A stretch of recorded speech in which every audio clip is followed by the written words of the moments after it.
나는 하나님을 예배하는 예배자입니다.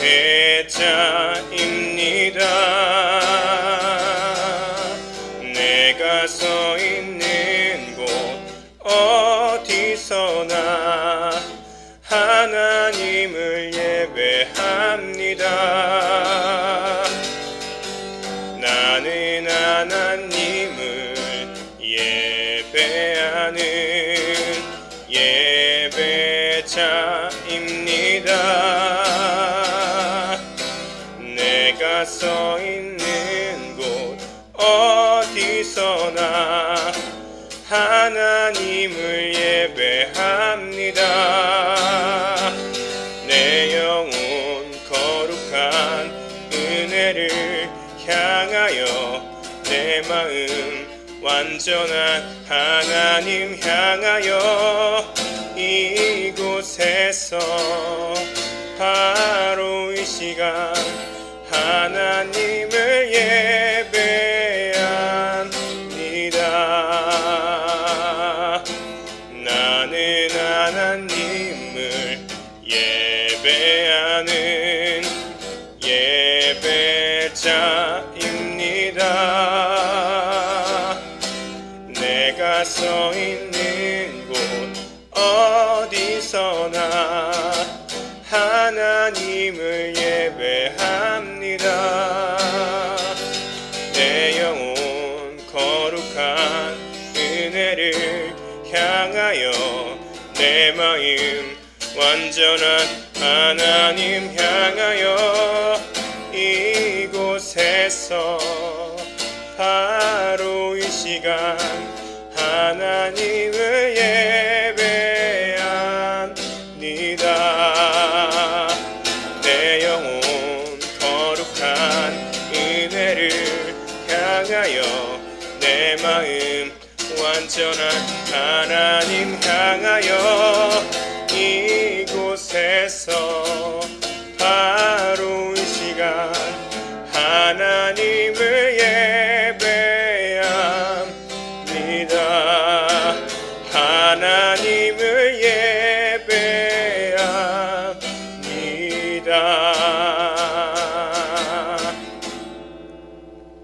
네, 뉴크리에이션 성도 여러분, 벌써 9월달입니다. 9월 첫 주 여러분과 같이 예배 드릴 수 있도록 해주신 하나님께 진심으로 감사드립니다.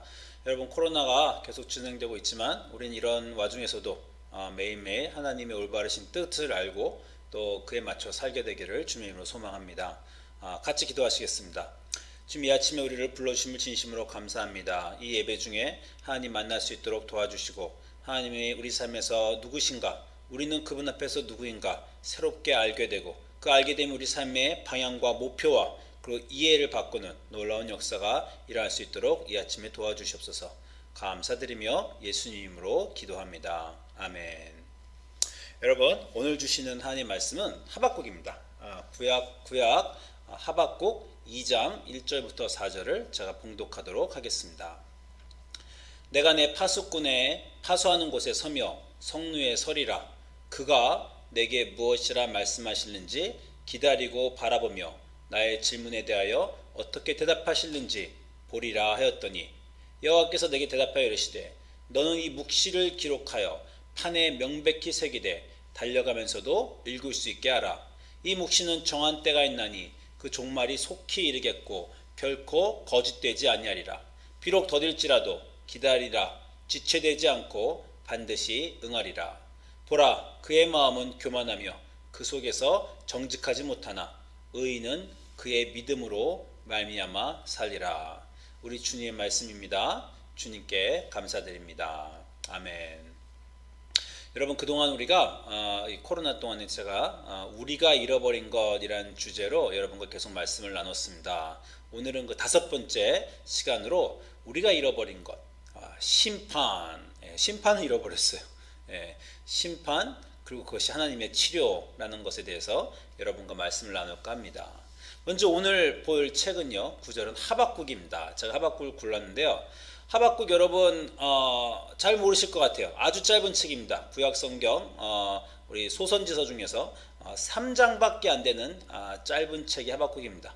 그러나 신학적으로 아주 중요한 책인 것이 기독교가 다른 종교와 기독교를 너무나 다르게 구별짓는 분명한 구원의 방법으로 제가 여러분과 믿음으로 구원받는다, 행위가 아니라 믿음으로 구원받는다, 이신칭의, 그거에 대해서 여러분과 제가 굉장히 여러 번 나눴는데, 그거의 그 근본을 구약성경에서 제공해주는 구절 중에 하나가 여기 나오죠. 오늘 방금 전에 여러분 읽었지만 하박국 2장 4절에 의인은 그의 믿음으로 말미암아 살리라. 이 신칭의를요, 사도 바울이 로마서에서 잘 정리하였는데, 그 로마서에서 사도 바울이 구약에서 크게 인용한 두 개의 구절이 바로 창세기 15장 6절에서 아브라함이 여호와를 믿으니 여호와께서 이를 그의 의로 여기셨다. 이걸 로마서 4장 3절에서 사도 바울이 말했고요. 그리고 하박국 2장 4절에서 의인은 그의 믿음으로 말미암아 살리라 라는 구절을 또 로마서 1장 17절에서 구약의 성경들을 사도 바울이 인용하면서 그 이신칭의를 로마서에서 아주 잘 정립하여 기독교 신학에 아주 중요한 것을 이루었죠. 구약에 이신칭의를 대표할 수 있는, 믿음으로 구원받는다, 믿음으로만 의인된다는 것을 아주 대변할 수 있는 그 중요한 구절 중에 하나가 있는 것이 바로 이 짧은 선지서, 3장밖에 안 되는 선지서 하박국입니다. 신앙적으로 중요한 책입니다. 신학적으로 여러분과 이 짧은 3장에 있는 책을 오늘 좀 나눠볼까 해요. 하박국은요, 먼저 굉장히 다른 선지자들과 다릅니다.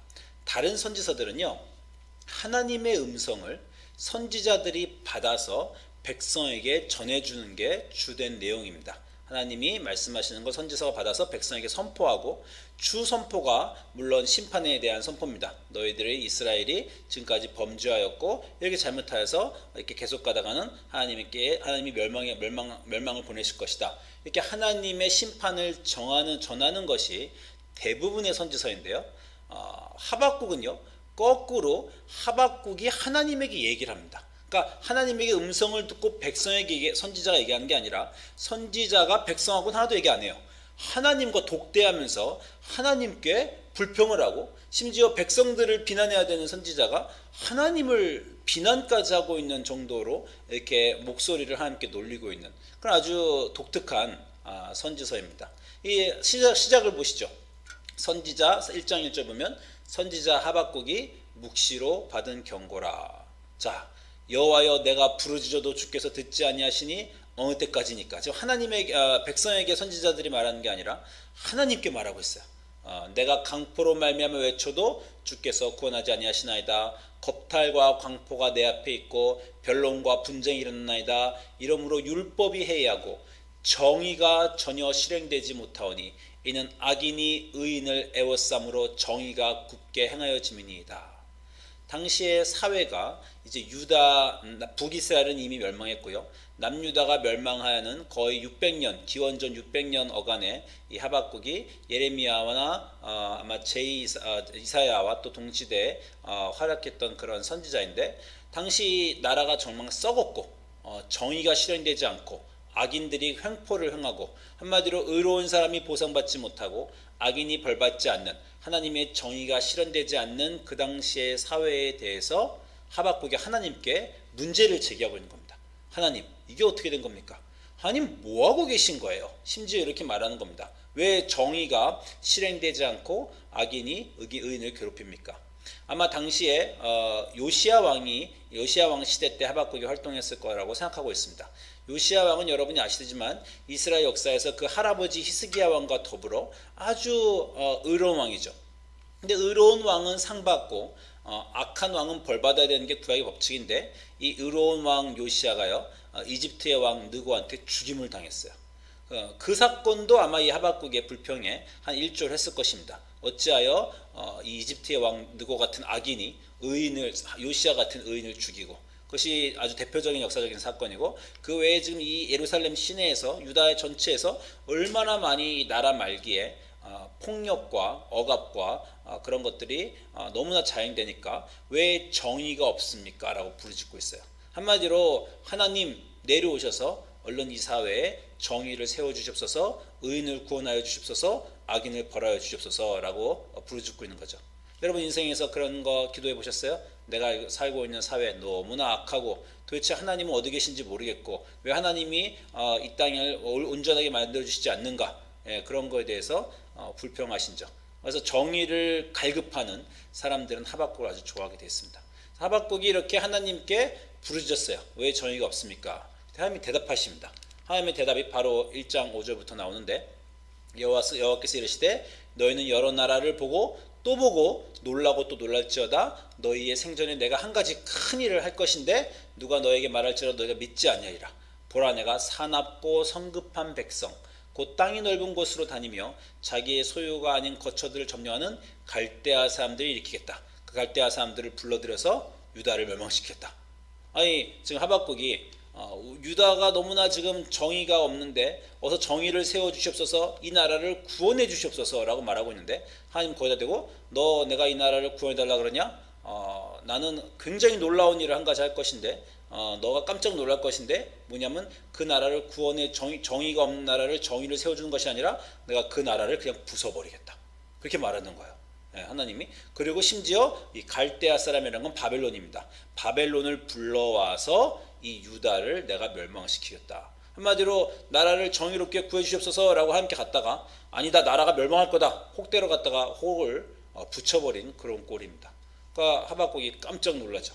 깜짝 놀라서 이제 1장 12절에서 선지자가 이제 하나님께, 이게 대화예요. 선지자가 하나님께 말하고 하나님이 응답하시고, 선지자가 다시 하나님께 말하고 하나님이 또 응답하시고, 선지자가 기도하고, 이렇게 하면서 하박국은 1장부터 3장이 끝납니다. 하나님과 선지자의 대화인데, 하나님이 다시 선지자가 왜 이렇습니까? 하나님이 고쳐주시옵소서. 야, 내가 일한다? 근데 고쳐주는 게 아니라 아예 그냥 쓸어버리겠다, 바벨론으로. 이제 하박국이 다시 대답하는 겁니다. 1장 12절에 선지자가 이르되 하나님은 만세전부터 거룩하며 눈이 정결하심으로 악을 보시지 못하는 그런 분이 아닙니까? 근데 어떡하여 우리 유다보다 더 못되고 더 악한 바벨론을 끌어다가 여기를 멸망시킨다는 말씀이십니까? 어찌하여 거짓된 자들을 방관하시며 악인이 자기보다 의로운 사람을 삼키는 것. 지금 바벨론이 와서 더 악한 바벨론이 여기 바벨론을 쓰시다니요, 그 바벨론으로 우리를 멸망시키시다니요. 이게 말이나 되는 일입니까? 아까 말한 대로 혹대로 갔다가 혹 붙이고 화가 나갖고 이제 절대 이런 일은 하시면 안 됩니다. 어떻게 바벨론을 끌어다가 유다를 멸망시키신다고 말입니까? 이렇게 또 항변하죠. 그랬더니 이제 하나님의 두 번째 대답이 바로 2장에 나오는 겁니다. 여호와께서 대답하시되 종말이 속히 이르겠다. 너가 정의를 구하지만 그 사회는 이미 썩었어. 그 사회는 이미 희망이 없어. 내가 거기다가 멸망을, 심판을 부을 것이고 종말이 속히 이르겠고 더딜지라도 반드시 응하리라. 너희는 마음이 교만하나 그 속에서 정직하지 못하나. 그리고 그 유명한 바로 2장 4절에 의인은 그의 믿음으로 말미암아 살리라, 이런 구절이 나오는 거예요. 의인은 그의 믿음으로 말미암아 살리라는 건 너무 좋은 구절이지만, 이걸 여기 이 처음 말한 하박국에 딱 갖다 놓으면 이게 도대체 무슨 말인 줄 굉장히 혼동하게 됩니다. 하박국은 지금 분명 더 악한 바벨론을 통해서 이 유다를 벌하시다니요, 이게 말이 됩니까? 라고 말하는데, 하나님이 이렇게 말씀하시는 건 마찬가지죠. 너 이해 못하는 것 내가 당연히 알고 있다. 그런데도 불구하고 이러한 역사적인, 네가 지금 혼란스럽고 정신 못 차리는 이런 역사적인 상황에서도 오직 의인은 믿음으로 말미암아 산다. 좀 풀어 말하면 오직 의인은 하나님이 하시는 일을 신뢰함으로 말미암아 산다라고 말씀하고 계십니다. 여기서의 믿음은 하나님을 신뢰함을 말하는 거예요. 의인은 하나님을 신뢰한다. 그런데 제가 전에도 한번 말씀드린 적 있지만, 하나님을 신뢰한다는 것, 아브라함이 하나님을 믿으니 그 믿음을 이루어 계셨다. 어떤 믿음이라고 그랬습니까? 절대 이루어지지 않을 것 같은 일들을 말하셨을 때 그것을 신뢰하는 믿음입니다. 아브라함이 자식이 없고 그 70세 85세까지 자식이 없을 때인데 자식을 약속하시는 그 하나님, 이미 진작에 주셨어야 되는데 그때까지 안 주시는데, 그럼에도 불구하고 하나님을 신뢰하는 그 믿음을 의뢰 여기셨다는 거죠. 창세기에서는. 여기서 똑같습니다. 하박국은요 지금 정신이 없어요. 왜 하나님은 의로운 자를 멸망시키시고 악인을 흥하게 하시는가, 그렇게 하나님께 불평했더니 이젠 다 쓸어버리겠다까지 나오시니까 그것도 바벨론으로, 아니 그게 말이나 됩니까? 라고 할 때 하나님이 말 안 되는 것 같이 보이지? 그러나 그 말이 안 되는 것 같은 상황에서 의인은 거기서 너희들이 생각하지 못하는 하나님이 일하시는 것을 믿는, 하나님을 신뢰하는, 하나님이 심판하시는 하나님이 옳다는 것을 믿는, 심판까지도 옳다는 것을 믿는, 하나님을 신뢰하는 그 믿음으로 살 것이다 라고 하나님이 얘기하고 계신 것입니다. 하박국은요, 심판하신 하나님이 이해가 안 되죠. 요시야를 죽이신 하나님도 이해가 안 됩니다. 사실 당시의 사회를 조금 역사적인 걸 보실 필요가 있어요. 아시겠지만 이스라엘이 계속해서 역사적으로 죄를 범했습니다. 하나님은 선지자들을 계속 보내셨어요. 선지자의 말을 무시하고 이스라엘은 우상을 섬기고 선지자들을 죽이고 점점점 악한 왕들이 많이 나오죠. 그러다가 히스기야 왕이 나왔어요. 히스기야 왕이 나왔지만 히스기야의 종교개혁과 히스기야의 의로움도 잠깐, 하필 그 아들 므낫세가 최악의 왕이 등장합니다. 남유다 이스라엘 전체 역사에서, 남유다 전체 역사에서 최악의 왕인 므낫세가 등장해서, 그리고 철권 통치를요 50년 동안을 해요. 히스기야 왕 때 아시리아의 침입을 받았을 때 이사야 선지자가 활동할 때입니다. 이사야 선지자와의 도움으로 히스기야가 믿음으로 그 외국의 침략을 이겨내고 하나님 앞에 올바른 왕으로 서죠. 그 다음 왕은 므낫세고, 50년, 여러분 50년이면 정말 철권 통치 긴 시간이죠. 어떤 사람이 50년 동안 전제 군주가 있었다면 나라를 말아먹고도 남은 시간입니다. 그 20년 동안 많은 사람이 죽었고요. 전설에 의하면 이사야도 그때 박해받아서 므낫세 왕 밑에서 죽었을 것이다. 심지어 전설에는 톱으로 썰려 죽였다. 죽임을 당했다. 이사야가. 그렇게 교회 전통에서 알고 있습니다.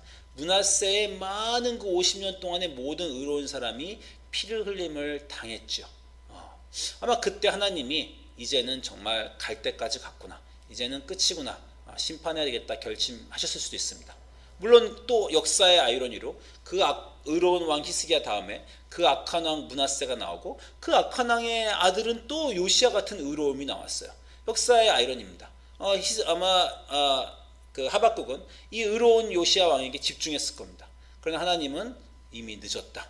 므낫세 왕 때 심판은 결정된 것이다. 아니, 므낫세 왕이 종지부고요. 그 이전에 많은 이스라엘의 죄가 쌓이고 쌓여서 심판이 결정되었다라고 말씀하시는 겁니다.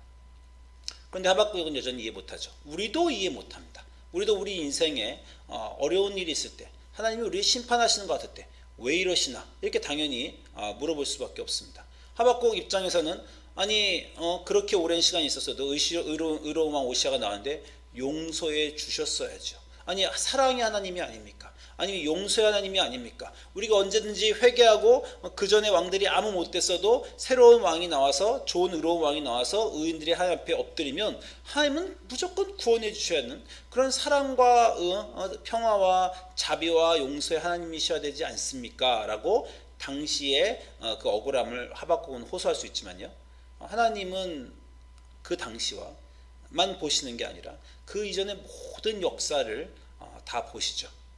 쉽게 이렇게 말하겠습니다. 2차 대전 때 나치가 유대인들을 엄청나게 학살했잖아요. 물론 그 심판을 받았습니다. 그런데 만약에 유대인들을 엄청나게 막 600만을 학살하고 전쟁 끝나기 전에 갑자기 히틀러하고 나치가 회개를 했어요. 그러면서 하나님은 용서의 하나님, 회개하면 다 받아주는 하나님이니까 용서해 주십시오라고 해서 하나님이 그들을 심판하지 않으신다면 우리가 거기서 어떤 하나님의 정의를 느낄 수 있겠습니까? 우리는 그 당시에만 봐요. 우리는 자기만 봐요.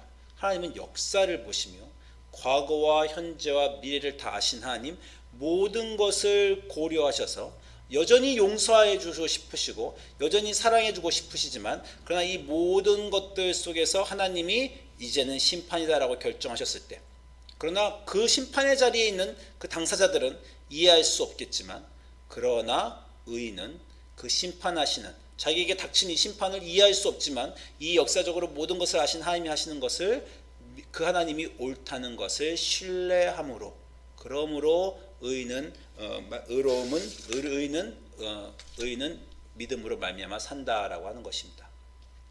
여러분, 제가 주중에 지난주에 제 딸이 그 학교를 동부로 가는 바람에 필라델피아를 방문했어요. 시간이 딸에게 이제 이사를 시켜줄 시간이 잠깐 나서 아내랑 저랑 어떤 곳을 한 곳에 방문했습니다. 그냥 구글에서 필라델피아에서 가볼 것 그랬더니 탁 뜨는 게 이스트 페닌슐리 이 동쪽에 있는 교도소라는 거예요. 그래서 제가 여기를 역사적 유물이니까 가봤습니다. 가보고 기겁을 했어요. 이 이게 감옥입니다. 감옥인데요. 이 사진이 잘 말해주지 없지만 굉장히 조그만 방에 빛도 하나도 없고요. 문도 이렇게 두꺼운 쇠문에 창살도 없어요.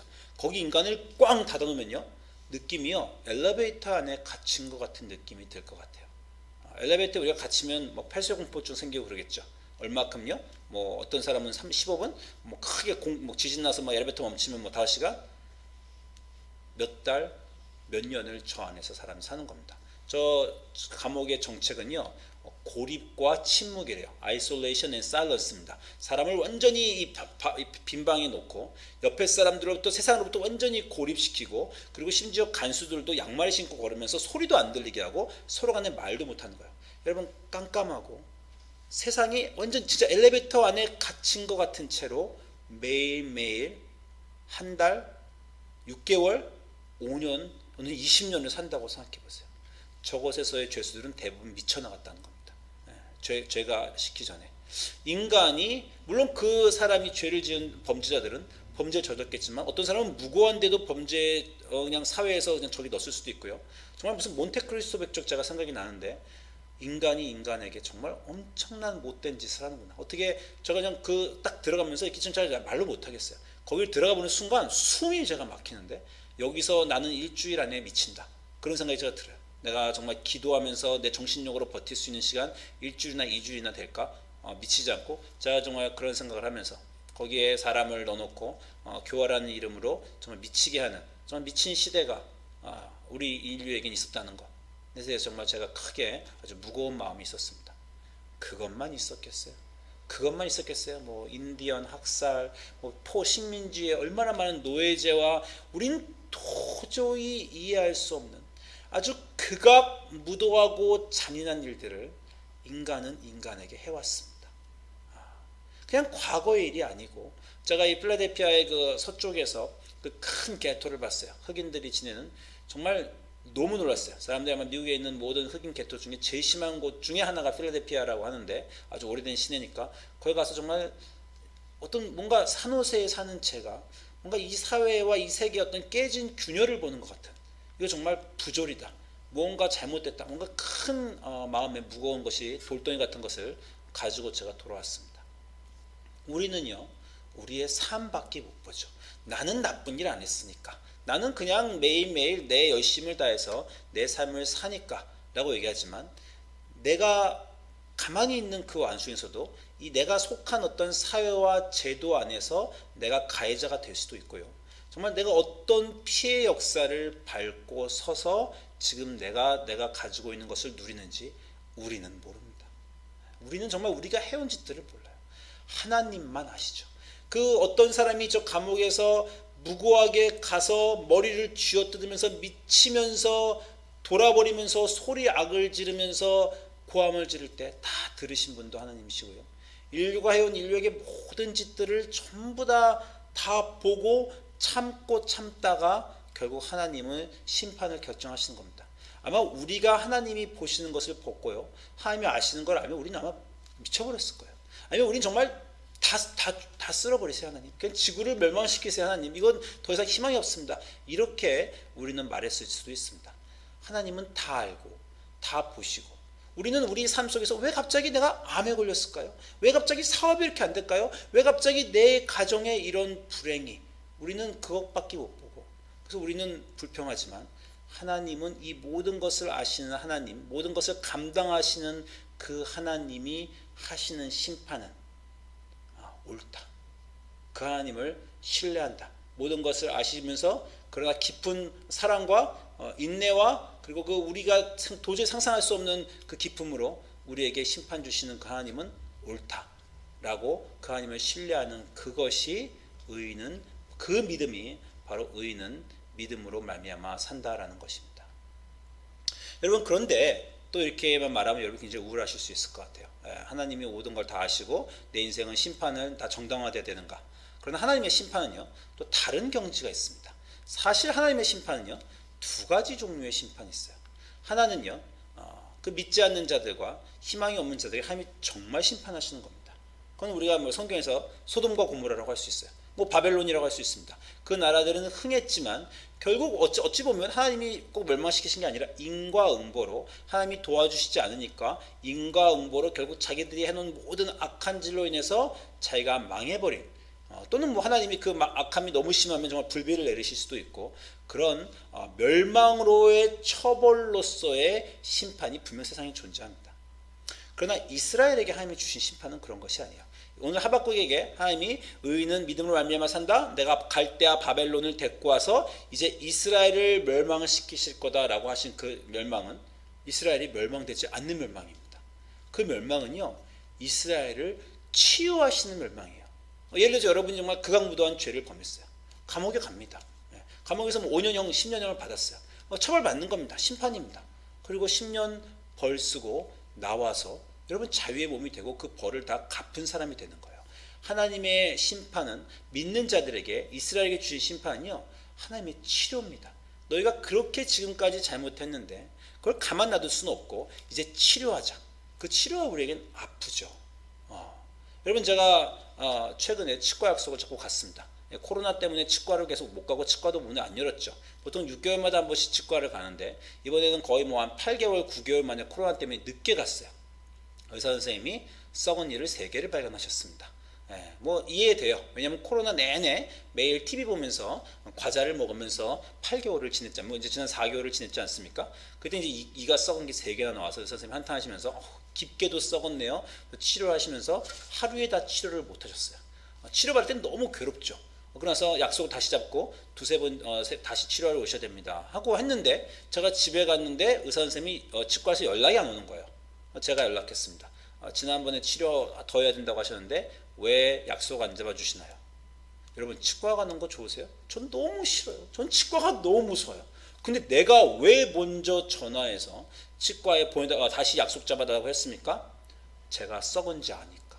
제 이빨이 썩은지 알고 이거를 치료 안 하면 이 이빨은 점점 더 깊게 썩어 들어가서 나는 이빨을 잃어버릴 거라는 거, 이를 잃어버릴 거라는 걸 아니까, 그게 치료가 너무 시리고 아프지만 치료를 받아야 난다는 것을 아니까 제가 치료받겠다고 빨리 약속 잡아달라고 한 겁니다. 그게 하나님의 심판입니다. 하나님의 심판이 지금 굉장히 힘들 것 같지만 정말 수술일 수도 있어요. 치료일 수도 있습니다. 그걸 받아야 치료가 되는 거예요. 회복이 일어나는 겁니다. 여러분 하나님이 이스라엘 심판하시고 이스라엘 불러오시는 그 유명한 구절, 이사야서 40장, 바로 회복의 노래죠. 이사야 40장 1절에 뭐라 그러십니까? 너희의 하나님이 이르시되 너희는 위로하라, 내 백성을 위로하라, 너희는 예루살렘의 맘에 닿도록 말하며 그것을 외치라. 그 노역의 때가 끝났고 그 죄악이 사함을 받았느니라. 그의 모든 죄로 말미암아 여호와의 손에서 벌을 배나 받았느니라. 이 제2이사야라고 말하는 이사야서 40장은 이 위로하라는 메시지가 너무나 강해요. 굉장히 강한 위로의 메시지인데, 위로의 이유가 뭡니까? 노역과 죄를 다 갚았다는 거예요. 바로 하나님이 그 잘못한 사람을 냅둬서 멸망시키도록 가지 않으시고 치료를 주셨다는 겁니다. 심판을 보내셨다는 거예요. 바로 그 아까 하박국이 바로 외친 그겁니다. 어떻게 갈대아 사람을 보내서, 더 악한 사람을 보내서 이스라엘을 멸망시킬 수 있단 말입니까? 그 역사의 하나님의 계획은 뭐예요? 그 갈대아 사람이, 그 악한 사람이 이스라엘을 멸망시켜서 이스라엘이 심판당하고 멸망하지만 결국 그 복역의 때가 다 지나면 하나님이 치료하신다, 회복하신다. 치료의 기간이 심판이었다라고 하는 것입니다.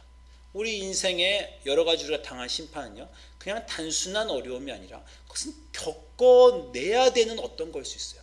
치과에 가야 됩니다. 이가 썩으면요 수술을 받아야 됩니다. 그거 없이 그냥 낫게 해주세요라고 할 수가 없는 겁니다. 하나님이 너무나 썩은 우리의 인생, 우리의 삶과 우리의 사회를 하나님이 놔두시지 않고 하나님이 달려들어서 손을 봐주시겠다, 벌로 고통으로 고난을 당하지만 치료해 주시겠어 회복시켜 주시겠다라는 그 심판은 너무나 소중한 것입니다. 하나님께 심판받는 자는 복이 있는 겁니다. 하나님이 심판을 안 받으면 결국 소돔과 고모라처럼 망하는 거예요. 그러나 하나님이 개입하셔서 완전히 멸망하기 전에 심판을 주시는 것.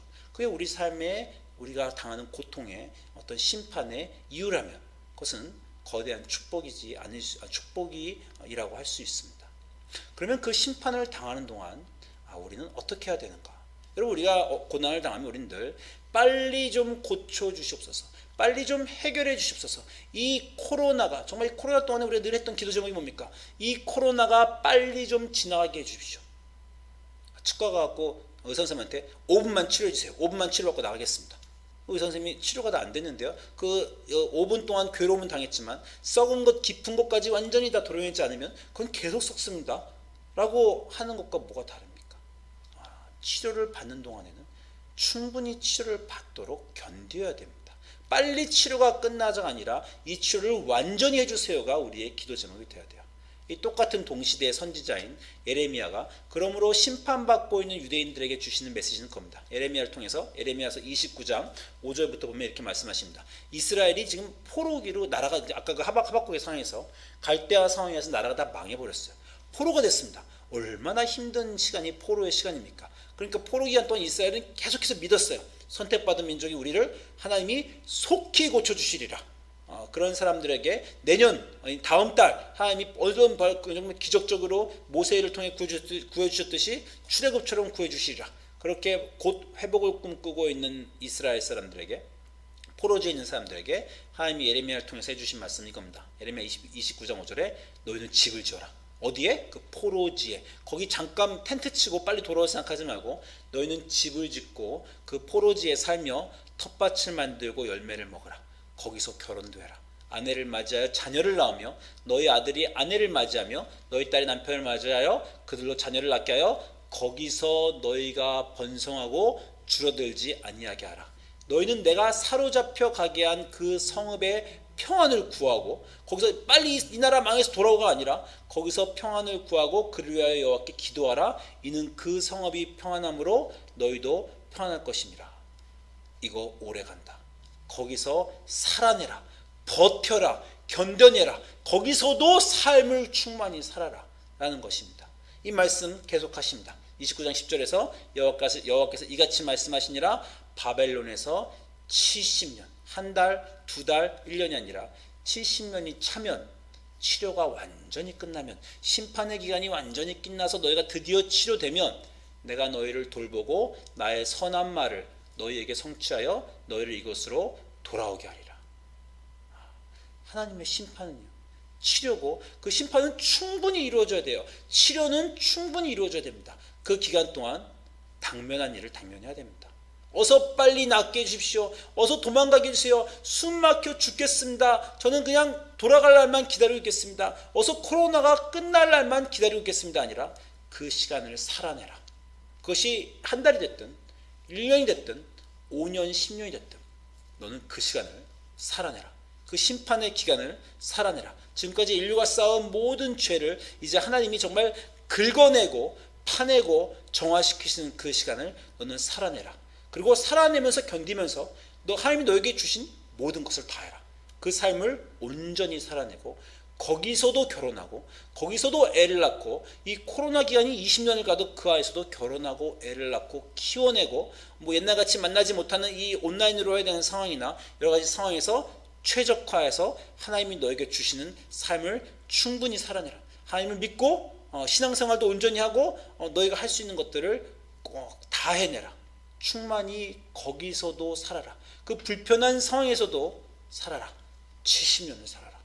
그렇게 말씀하시는 겁니다. 그러면서 이 유명한 예레미야서 29장 11절에 또 나오는 겁니다. 여호와의 말씀이니라. 너희를 향한 나의 생각은 내가 아나니 평안이요 재앙이 아니니라. 너에게 미래와 희망을 주는 것이니라. 우리가 이 말씀 많이 들었죠. 아까 하박국의 말씀처럼 의인은 믿음으로 말미암아 사니라. 딱 그 말만 들으면 무슨 말인지 모릅니다. 이 말도 너희를 향한 나의 생각은 평안이요 재앙이 아니라 미래와 희망을 주는 것이라. 물론 그 말 자체로 좋지만요, 어떤 역사적 상황이라고요? 재앙이 임한 역사적 상황입니다. 지금 재앙과 심판 가운데서 포로기에서 탄식하고 있는 백성들에게 도대체 말도 안 되게 하나님은 그러나 너희는 도대체 나의 사랑도 느낄 수 없고 너희는 지금 깜깜한 암흑 속에 있고 하나님 도대체 왜 이러십니까? 없는 거 아니세요? 이걸 어떻게 내 인생을 이렇게 바닥까지 내동댕이 곤두박질 치게 하실 수 있단 말입니까? 라는 상황에서 이 말이 나오는 겁니다. 너희를 향한 나의 생각은 평안이요 재앙이 아니다. 재앙 속에 있지만 그걸 재앙이라고 생각하지 마라. 난 너희를 치료하고 있다. 너희 미래가 멸망시키지 않게 미래와 희망을 주려고 치료해 주기 위해서 너희를 지금 심판하는 것이다. 그 말씀입니다.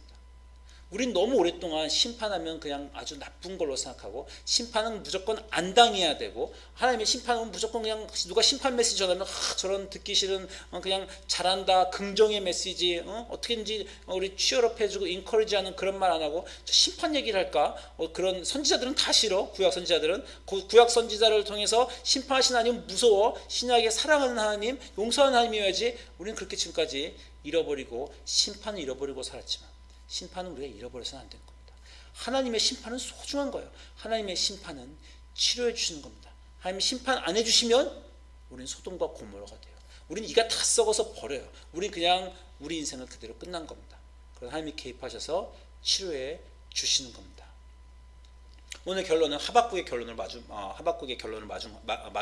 마무리 짓겠습니다. 아까 말한 대로 하박국이 불평하고 하나님이 내가 더 크게 이제 진짜 완전 심판할 거다. 하박국이 아니 이러실 수 있습니까? 하나님이 의인으로 말미암아 산다. 그리고 이 갈대아도 멸망하고 그러나 의인은 살아남는다라고 멸망하신 그 모든 구절. 의인은 믿음으로 말미암아 살리라는 그 의인이 드디어 하박국이 됩니다.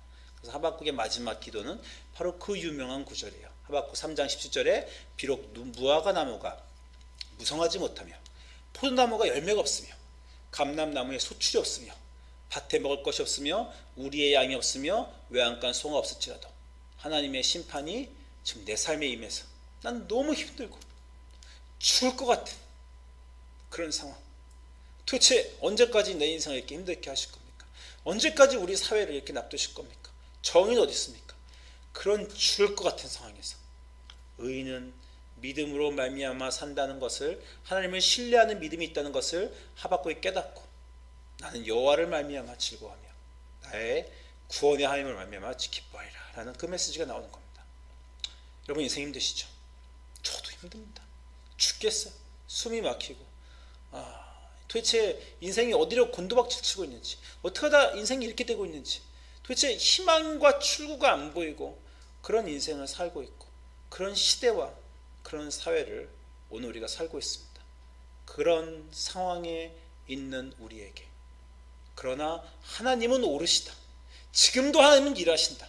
그 하나님이 일하시는 그것 나를 고통 가운데 넣으시고 나를 심판 가운데 놓으시는 그 하나님은 그러나 오르시고 그 하나님의 손안에 있는 나는 치료받고 있다. 그러므로 나는 기뻐할 수 있다. 이 고통 속에서 나는 지금도 충분히 살겠다. 충만히 하나님과 함께 살겠다. 라는 그 믿음으로 의인은 살 수 있는 것입니다. 심판 잃어버리지 마시고 하나님의 심판 회복하시고 심판 가운데서 하나님의 치료를 믿으시며 지금 하나님의 손안에 있는 여러분 복된 여러분 이 심판할 때를 살아내시고 버텨내시고 불평과 원망으로 사시지 마시고 용기를 가지고 하나님과 함께 이 때를 견뎌내 평안과 기쁨과 희망과 미래로 이끌어 주시는 하나님 안에서 사신 여러분 삶이 되시기를 주님의 이름으로 축원합니다. 기도하겠습니다. 우리의 어려운 삶과 도대체 우리가 이해할 수 없는 고통과 병과 사고와 모든 인생의 나쁜 일 속에서 주님 우리는 비명을 지릅니다. 괴롭습니다. 주님 하나님은 도대체 뭐하고 계십니까?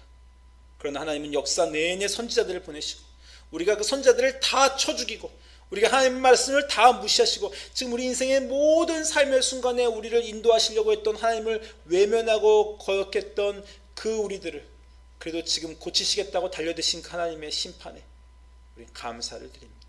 하나님의 심판 하에서 하나님의 손에서 치료받음을 믿으며 이 고난이 감사하며 하나님을 의지하고 신뢰하는 믿음을 주시옵소서. 감사드리며 예수님 이름으로 기도합니다. 아멘. 여러분 각자 집에서 예물 드리는 시간 함께 드리는 시간 갖도록 하시고요. 마침 찬송함으로 예배 마치도록 하겠습니다.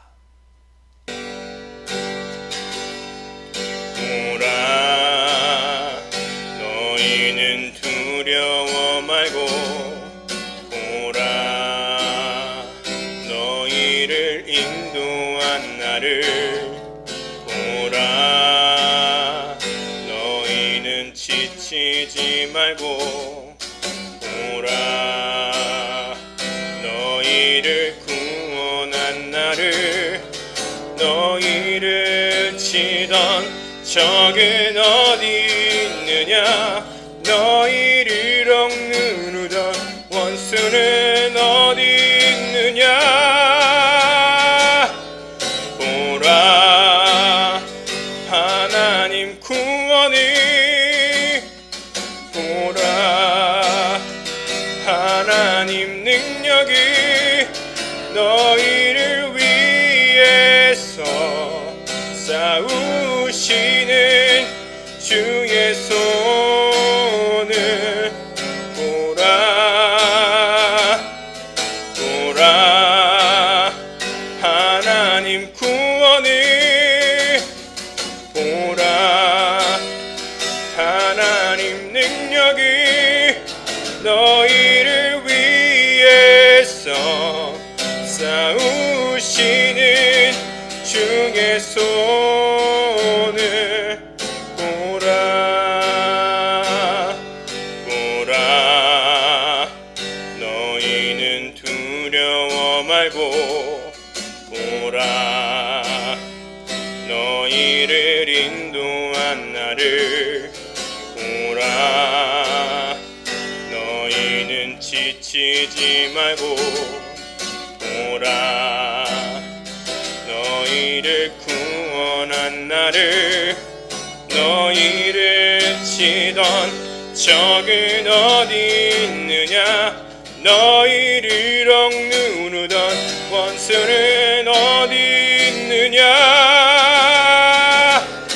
보라 하나님 구원을 보라 하나님 능력을 너희를 위해서 싸우시는 주의 손을 보라 보라 하나님 구원을 보라 하나님 능력을 너희를 위해서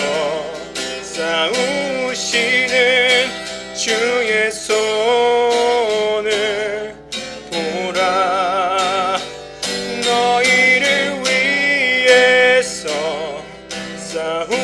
싸우시는 주의 손을 보라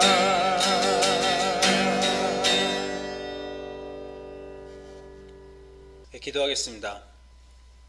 오늘도 우리 삶에 계시며 지금까지와 같이 오늘도 일정하게 그리고 앞으로도 똑같이 우리를 그 인자하신 눈으로 바라보며 그러나 우리를 고치시기 위해서 애쓰고 노력하시며 그 아들까지 주신 하나님 감사드립니다. 주님의 심판 안에서 치료를 믿으며 우리 하나님과 동행하게 도와주시옵소서.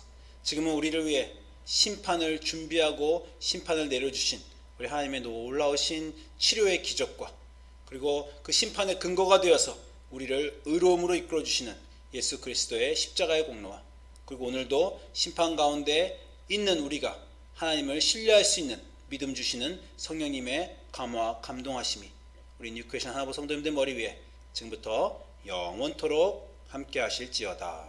아멘.